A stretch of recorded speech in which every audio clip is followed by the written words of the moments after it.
dans la première lecture qu'on a entendue ce matin, le prophète Isaïe se sert d'une belle image pour nous dire qui est Dieu pour nous.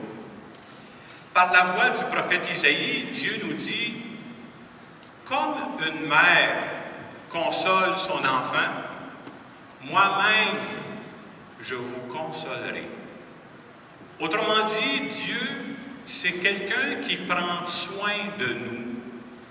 Et à notre tour, ce qu'il nous demande, il dit, bien, faites donc la même chose. Prenez donc soin des personnes que je mets sur votre route. Et je trouve que juste ce passage-là, ça montre très bien qui est Dieu pour nous et qu'est-ce que Dieu attend de nous aussi. Et dans l'Évangile de ce matin, Jésus envoie ses disciples en mission.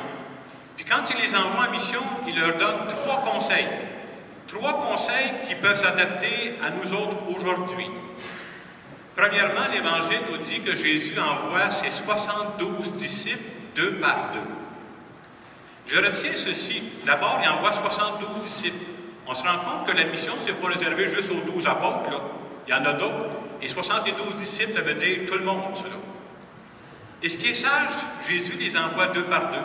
Pourquoi il les envoie 2 par 2? Hey, ils vont avoir besoin de se soutenir. Ils vont avoir besoin de s'entraider.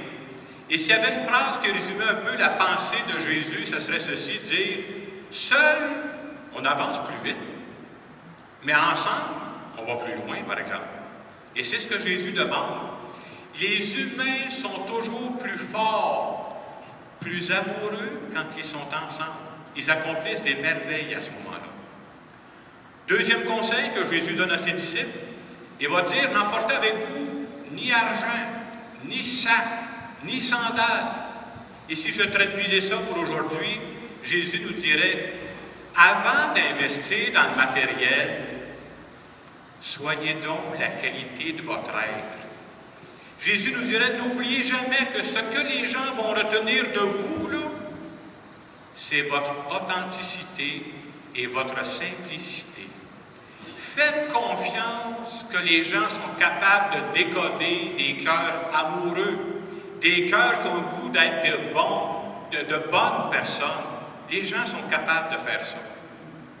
Et troisième conseil qu'il leur donne, il va dire, la moisson est abondante, les ouvriers sont peu nombreux. Priez donc le maître de la moisson d'envoyer des ouvriers pour sa moisson. Et ce que Jésus veut nous dire à travers ce passage-là, vous savez, on a tous une tâche à accomplir, nous autres. On essaie d'accomplir du mieux possible. Est-ce que c'est suffisant? La réponse est claire, c'est non. Ça ne sera jamais suffisant ce qu'on va faire. Mais nous autres, dans la foi, on a fini par croire. En tout cas, on a à se convaincre de ça. C'est Dieu qui va finir la job. Et on a de la misère avec ça, parce que nous autres, on aimerait voir le produit fini. Puis moi aussi, là, j'aimerais ça que ça soit changé demain matin, là, que le monde soit changé, que l'Église soit changée. Dieu dit, commence donc par faire ta part, puis fais confiance que moi, je vais finir le reste en mon temps. Et c'est ça notre foi. Croire que Dieu vient compléter les petites actions qu'on va faire. On pourrait se demander, ouais, c'est bien beau ça, les ouvriers de la mission, mais nous autres, on est en 2013, c'est qui ça? Bien, les ouvriers de la mission, c'est nous autres. Puis avec nous autres, c'est toute personne qui est sur la planète Terre de bonne volonté. Et quelle est la caractéristique première que ça prend pour être un ouvrier de la mission? Ça prend-tu beaucoup d'argent? Ça prend-tu des grands diplômes? Non! Ça prend un cœur amoureux. Amoureux des personnes qui sont sur notre route, les gens vont le sentir. De quel genre d'ouvrier Dieu a besoin aujourd'hui? Bien, Dieu a besoin de parents amoureux de leurs enfants pour sa moisson. Il a besoin de ça. Des parents qui vont donner à leurs enfants plus d'amour que d'argent de poche. Puis même quand vos enfants vieillissent, là, des parents qui vont donner à leurs enfants plus d'amour que d'héritage à la fin. C'est ça qu'ils ont premièrement besoin.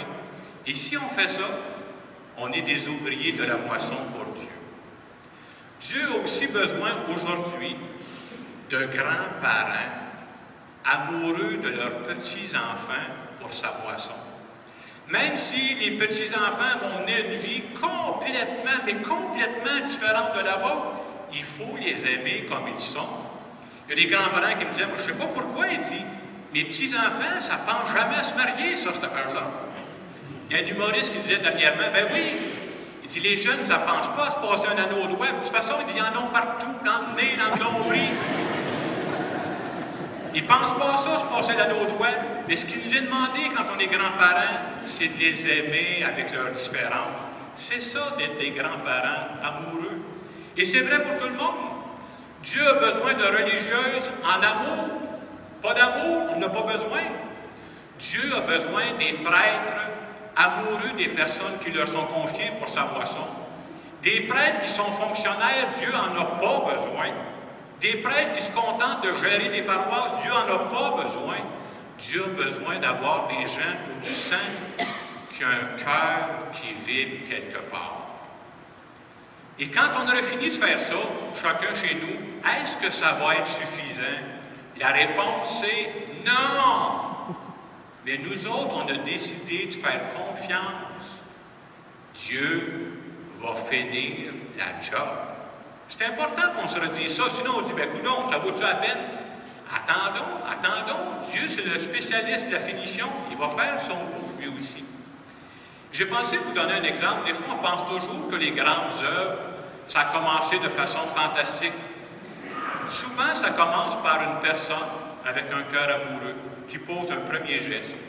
Et c'est Dieu qui fait la suite. L'exemple qui m'est venu cette semaine, j'ai lu dans la revue, je reçois la revue Notre-Dame-du-Cap-de-la-Madeleine, là. Et il parlait de l'abbé Pierre. L'abbé Pierre, vous savez, c'est un prêtre en France qui a aidé beaucoup les pauvres.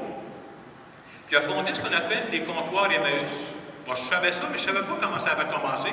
Il explique ça dans la revue. Alors, l'abbé Pierre, il dit, je vais vous dire comment ça a commencé. Il dit, ça a commencé par un homme, il dit, moi, un homme qui manquait de rien. Puis il dit, il m'est arrivé un événement dans ma vie que je n'avais pas planifié, là. Il dit, c'est venu changer le cours de ma vie. Puis il compte ça. Il dit, à un moment donné, je me suis ramassé devant un homme qui voulait s'enlever la vie. Il dit, c'était un ex-détenu, il sortait de prison, puis dans sa famille, il s'était éclaté, ça ne marchait pas trop bien. Puis il dit, je n'avais pas pensé à ça, puis j'étais un peu inspiré sur le coup. Vous savez ce qu'il a dit? Il dit, juste avant de te tuer, pourrais-tu me rendre un service? Il dit, peut-être qu'on va faire du bien ensemble. Et ce gars-là a accepté.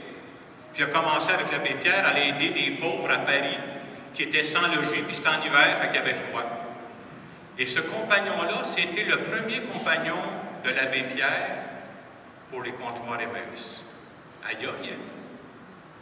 Puis cet homme-là, il a vécu encore une quinzaine d'années, puis il avait compté à l'abbé Pierre, il dit, au moment où tu m'as rencontré, là, même si tu m'avais donné une bonne job, même si tu m'avais donné un montant d'argent, tu aurais pu me donner une maison, et j'aurais voulu continuer à m'enlever la vie. Parce que ce qui me manquait, c'était pas de quoi vivre.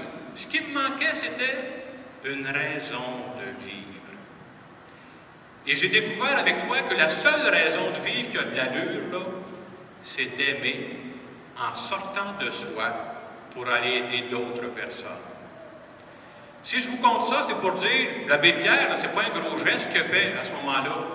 Il n'y avait aucune idée de ce que serait la suite.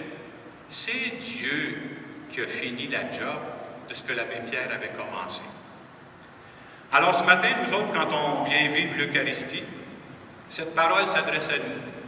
Et cette parole, ce qu'elle nous dit ce matin, c'est qu'en 2013, ici au Québec, Dieu a besoin d'ouvriers pour sa moisson.